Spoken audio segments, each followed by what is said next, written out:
کریم اما بعد فاعوذ باللہ من الشیطان الرجیم بسم اللہ الرحمن الرحیم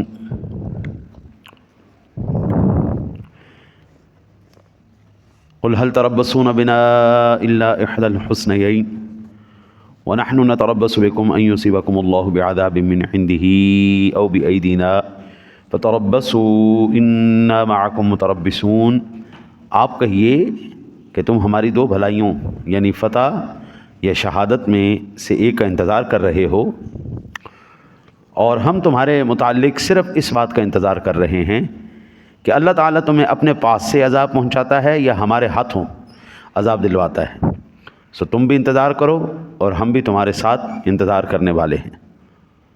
قل انفقوا طوعا او کرہا لن يتقبل منکم انکم کنتم قوما فاسقین۔ آپ کہیے کہ تم اللہ کی راہ میں خوشی سے خرچ کرو یا ناخوشی سے، تم سے ہرگز قبول نہیں کیا جائے گا کیونکہ تم فاسق لوگ ہو۔ وما منعهم ان تقبل منهم نفقاتهم الا انهم كفروا بالله وبرسوله ولا يأتون الصلاة الا وهم كسالى ولا ينفقون الا وهم كارهون۔ اور ان کے خرچ کیے ہوئے کو صرف اس وجہ سے قبول نہیں کیا گیا کہ وہ اللہ اور اس کے رسول کے ساتھ کفر کرتے تھے اور صرف سستی اور کاہلی کے ساتھ نماز پڑھنے کے لیے آتے تھے، اور اللہ کی راہ میں خرچ کرنا خوشی سے نہیں کرتے تھے، یعنی اللہ کی راہ میں خوشی سے خرچ نہیں کرتے تھے۔ اللہ وحدہ لا شریک نے اس آیہ مبارکہ میں جو مسلمانوں کے مصائب پر منافقین خوشی کا اظہار کرتے تھے ان کا دوسرا جواب دیا۔ ایک تو پیچھے جو کل میں نے عرض کیا تھا وہ مالک نے جواب ارشاد فرمایا، آج دوسرا جواب ارشاد فرمایا کہ مسلمان اگر میدان جہاد میں جاتا ہے اور وہ مغلوب ہو جاتا ہے، اس کو قتل کر دیا جاتا ہے، تو دنیا میں وہ شہید کہلاتا ہے، دنیا میں بھی اس کی تکریم کی جاتی ہے۔ آپ دیکھیں، میں کہتا ہوں کہ سبحان اللہ، کیا یار تکریم ہے شہید کی، کہ ہم میں سے کوئی جتنا مرضی بڑا نیک آدمی ہے نا جی، اس کے لیے حکم یہ ہے کہ مرنے کے بعد اس کے کپڑے اتار کے، اس کو کفن غسل دلوا کے، کفن کروا کے پھر اس کو دفن کیا جائے گا۔ لیکن شہید کے لیے یہ حکم نہیں ہے۔ شہید کے لیے حکم جیسے وہ شہید ہوا ہے اسی وردی کے اندر انہی تمام چیزوں کے ساتھ اس کو دفنایا جائے گا، یہ اس کا پروٹوکول ہے۔ تو دنیا میں اللہ نے اس کو تکریم دی یا نہیں دی؟ اللہ اور اس کے رسول کے راستے میں اپنی جان کا نذرانہ پیش کرنے پر اللہ نے اس کو دنیا میں بھی عزت عطا فرمائی۔ جتنے بھی شہداء ہیں ہمارے، تمام شہداء کو اسی طرح بالکل بغیر غسل کے، بغیر کپڑے اتارے، بغیر سر، اسی خون کے ساتھ، انہی کپڑوں کے ساتھ، انہی جوتوں کے ساتھ ان کو اسی طرح دفنایا جاتا ہے۔ یہ دنیا میں ان کی عزت ہوئی، ہاں جی، اور آخرت میں اللہ تعالیٰ نے اس کے لیے کتنا بڑا جو ہے وہ اعزاز تیار کر کے رکھا ہے کہ قرآن پاک میں فرمایا وَلَا تَحْسَبَنَّ الَّذِينَ قُتِلُوا فِي سَبِيلِ اللَّهِ أَمْوَاتًا بَلْ أَحْيَاءٌ عِندَ رَبِّهِمْ۔ اور جو بندہ اللہ کی راہ میں قتل کیا جائے، خبردار اس کو مردہ گمان بھی نہیں کرنا، وہ زندہ ہے اور رزق دیا جا رہا ہے،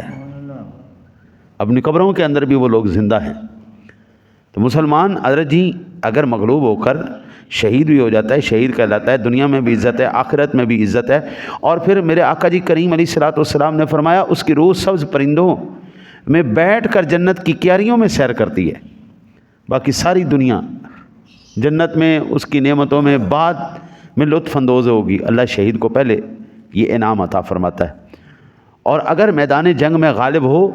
تو فتح، نصرت، کامیابی، مال غنیمت، نیک نامی کے ساتھ لوٹتا ہے۔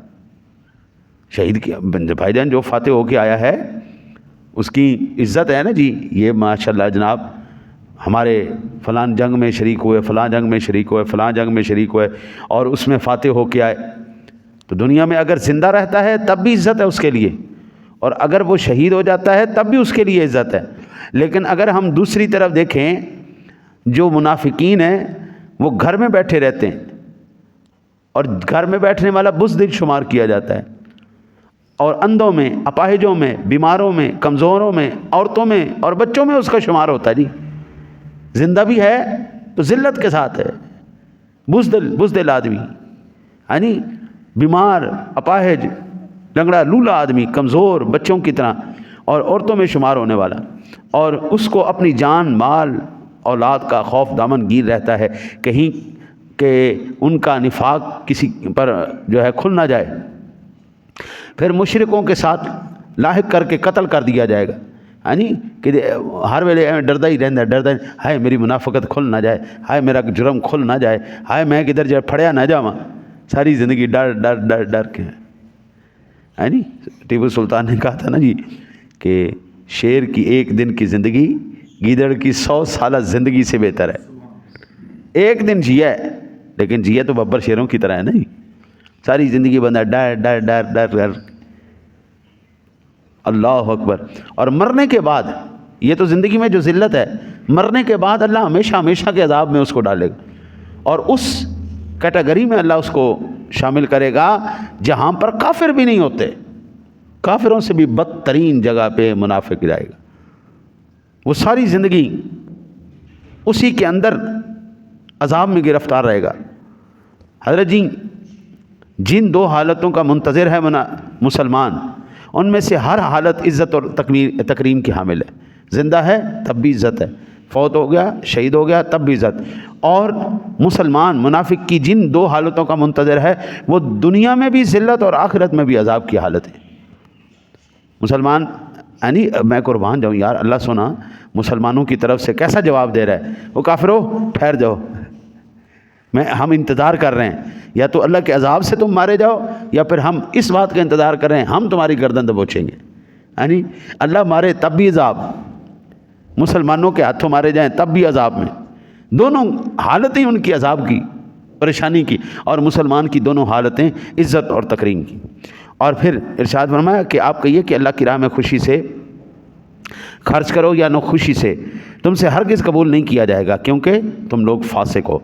ان کے خرچ کیے ہوئے کو صرف اس وجہ سے قبول نہیں کیا گیا کہ وہ اللہ اور اس کے رسول کے ساتھ کفر کرتے تھے، اور صرف سستی اور کاہلی کے ساتھ نماز پڑھنے کے لیے آتے تھے، اور اللہ کی راہ میں صرف ناخوشی سے خرچ کرتے تھے۔ حضرت ابن عباس رضی اللہ تعالیٰ عنہ بیان کرتے ہیں کہ جد بن قیس نے کہا تھا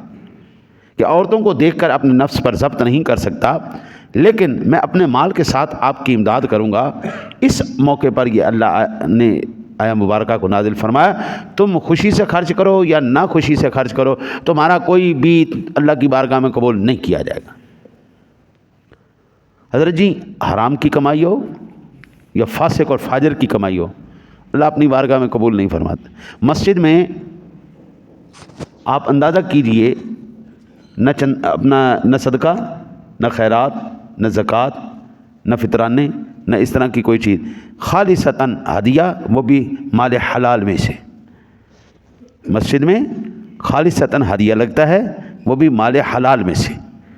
حرام کا پیسہ مسجد میں نہیں لگ سکتا، اللہ قبول ہی نہیں فرماتا۔ حرام کا مال کروڑوں روپے آپ لگا دیں، وہ کوئی قابل قبول نہیں۔ حلال کا 1 روپیہ لگا دیں، اللہ اس کو اپنی بارگاہ میں قبول فرماتا۔ بعض مرتبہ حرام کا پیسہ مسجد کو دینے سے بندہ کافر ہو جاتا ہے۔ مثلا سود کا پیسہ ہے، اور وہ سود کا پیسہ نیکی سمجھ کر اور بھلائی سمجھ کر ثواب کی نیت سے مسجد میں دیتا ہے، فوراً کافر ہو جائے گا۔ کوئی بندہ حرام کا پیسہ، سود کا پیسہ، شراب کا پیسہ، زنا کا پیسہ، چوری کا پیسہ، وہ نیکی سمجھ کر ثواب کی نیت کے ساتھ بھلائی سمجھتے ہوئے وہ مسجد کو دیتا ہے، اللہ کی راہ میں دیتا ہے، وہ فوراً کافر ہو جائے گا۔ کیوں کافر ہو جائے گا؟ جب اللہ نے ان کی حرمت بیان کر دی ہے، آپ کون ہوتے ہیں اس حرمت کو تبدیل کر کے ثواب کی نیت کرنے والے؟ حرام کا پیسہ تو حرام کا پیسہ ہے، حلال کا پیسہ تو حلال کا ہے، ہاں جی۔ تو وہ کسی صورت میں بھی نہیں، وہ چاہے 1 روپیہ، میں ایک آپ کو دنیاوی مثال دوں، سور حلال ہے یا حرام؟ اس کی 1 بوٹی چاہے کھائی جائے یا پورا سور کھایا جائے، ہے تو حرام ہی نا، بس یہی چیز ہے۔ اگر اللہ کی راہ میں حلال ہو تو 1 روپیہ بھی بارگاہ میں قبول ہے، اور حرام ہو تو کروڑوں روپے بھی اس کی بارگاہ میں کوئی قابل قبول نہیں۔ پھر یہاں پر ایک سوال یہ پیدا ہوتا ہے کہ کافر جو ہے زمانہ کفر میں جو نیکیاں کرتے ہیں، تو کیا ان کو ثواب ملتا ہے یا نہیں ملتا؟ جو کافر نیکیاں کرتے ہیں بھوکے کو کھانا کھلاتے ہیں، پیاسے کو پانی پلاتے ہیں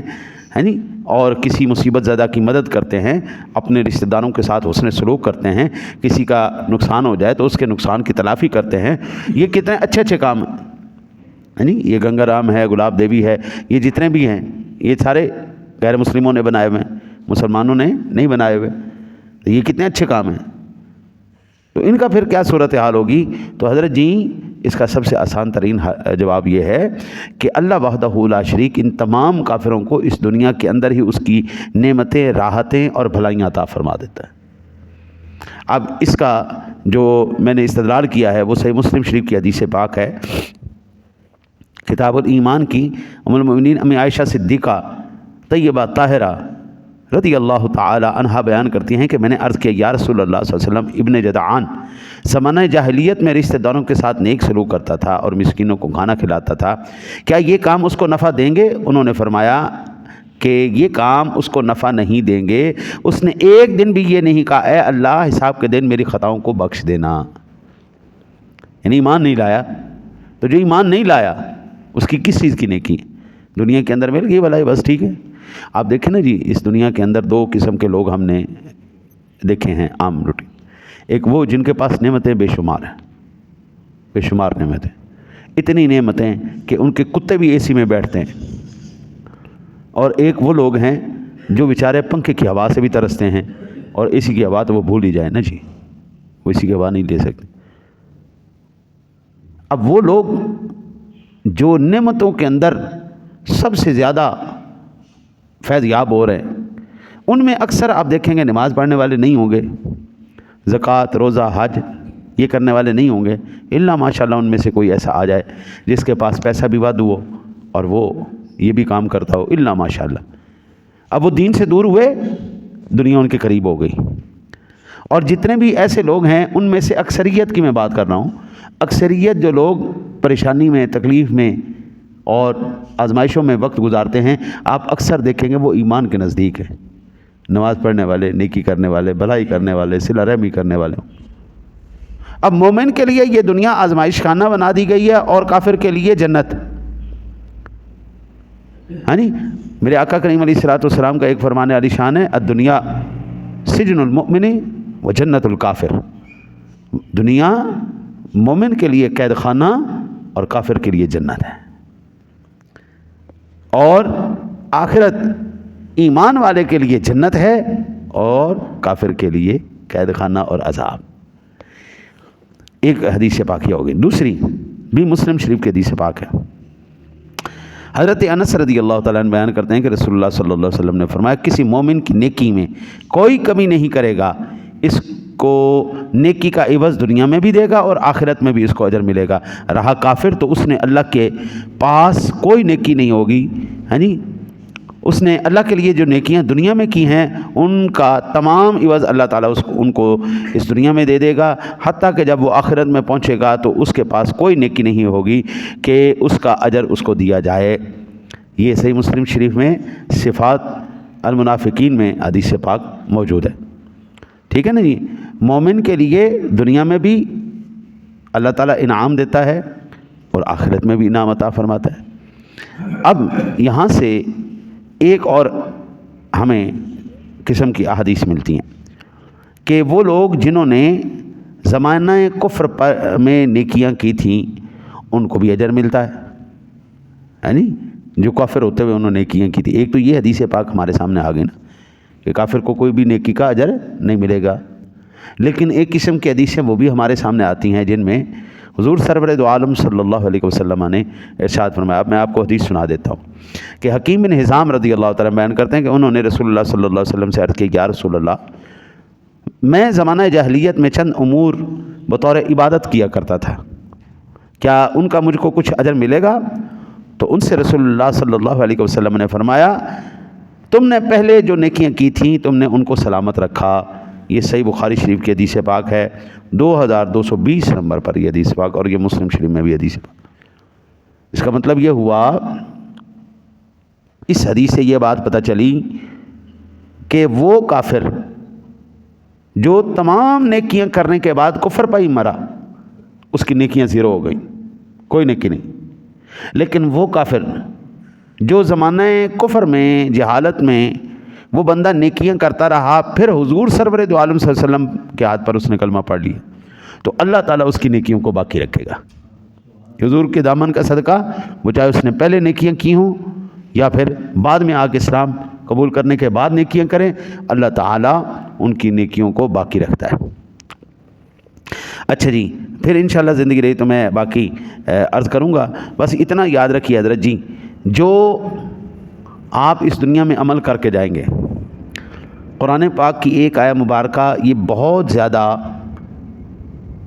جو ہے امید افزا بھی ہے اور بہت زیادہ زبردست قسم کی جھنجھوڑنے والی بھی ہے۔ فَمَن يَعْمَلْ مِثْقَالَ ذَرَّةٍ خَيْرًا يَرَهُ وَمَن يَعْمَلْ مِثْقَالَ ذَرَّةٍ شَرًّا يَرَهُ۔ یہ بہت زبردست قسم کی جھنجھوڑنے والی آیہ مبارکہ ہے۔ حضرت ایک ذرہ، قرآن کہتا ہے ایک ذرہ برابر بھی اگر تو نے کوئی نیکی کی ہے نا تو تجھے اس کا اجر ملے گا،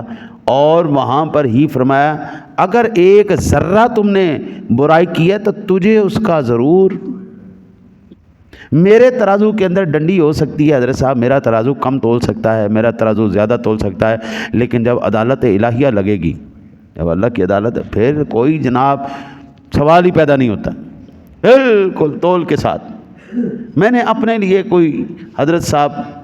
اگر سرمایہ بنانا ہے تو وہ ایک ہی سرمایہ بنانا ہے، دنیا کی مجھے فکر نہیں ہونی چاہیے، دنیا کیا کرتی کیا نہیں کرتی، فلاں نے کیا کہا کیا نہیں کہا، فلاں نے فلاں، مجھے اس سے غرض ہے، مجھے اس بات سے غرض ہونی چاہیے کہ جس وقت میں مروں میری آخرت سیدھی ہونی چاہیے، جس وقت میں مروں اللہ میری زبان پر کلمہ شریف جاری کرے، جس وقت میں مروں اللہ میرے ایمان کو سلامت رکھے، فکر مجھے یہ رہنی۔ حضرت جی ساری زندگی بندہ جن چیزوں کے ساتھ آپس میں ملا جلا رہتا ہے نا جی، اللہ معاف کرے اللہ معاف کرے، ساری زندگی جن کی زبان پر گانے اور اس طرح کی مغلظات یہ چیزیں، وہ تمام کے تمام حضرت مرتے وقت کلمہ نہیں پڑھنے دیتی۔ اور اگر کوئی بندہ نیک آدمی ہے، ذکر و اذکار کرنے والا ہے، فکر